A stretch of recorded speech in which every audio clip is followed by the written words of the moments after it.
The member from New York South-Weston. Mr. Speaker, my question is for the Minister of Labour.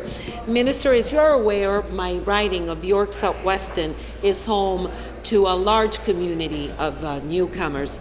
Newcomers face a variety of challenges entering the workforce and finding good-paying jobs. Many of my constituents are working in low-paying jobs and living off the minimum wage. A number of organizations that I know very well and I've met many times are rallying to have the minimum wage raised. They held a province-wide day of action just this past weekend. Speaker, through you to the Minister, when so many Ontarians rely on the minimum wage in order to afford the basics of day-to-day life, what is the Ministry doing to provide some assistance and help those who need it the most? Thank you. Minister of Labour.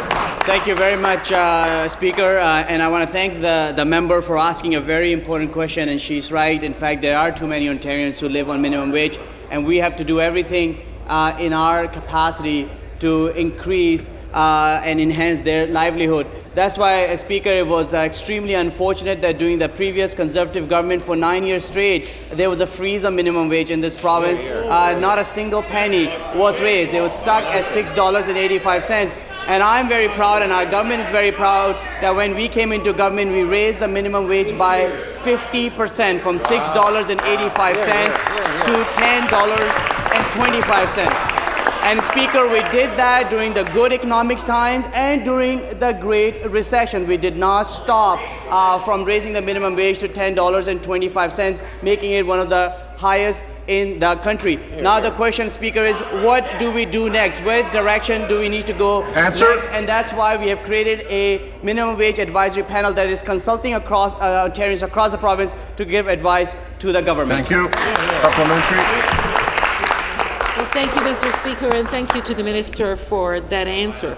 Recently, there has been a lot of tension from the media with respect to minimum wage, and everyone seems to be coming out on one of two sides. The Workers' Action Centre is very active on one side, and they have actually made the 14th day of every month a day of action to raise the minimum wage to $14 an hour. The other side of the argument is that further raising the minimum wage would be troublesome for some businesses who employ these workers, resulting in less jobs for minimum wage workers. The Minimum Wage Advisory Panel, before making their recommendations, will need to ensure that all viewpoints are taken into consideration. The needs of the workers and the needs of the employers need to be heard on this important question. issue. Mr. Speaker, through you to the Minister, how will the panel seek to achieve this? Thank you. Thank you very much, Speaker. And this is a very important conversation that is taking place across the province, and I'm very encouraged to see representatives from all sides taking part. That's why what we have ensured, Speaker, that the panel is a representative panel. It's led by Professor Anil Verma, an expert in human resources and industrial relations from University of Toronto. But then we also have representatives from union, from anti-poverty advocates, students, and small businesses, so that we've got all point of views taken into account. And they represent the breadth of province from Windsor to Ottawa and all other communities in between.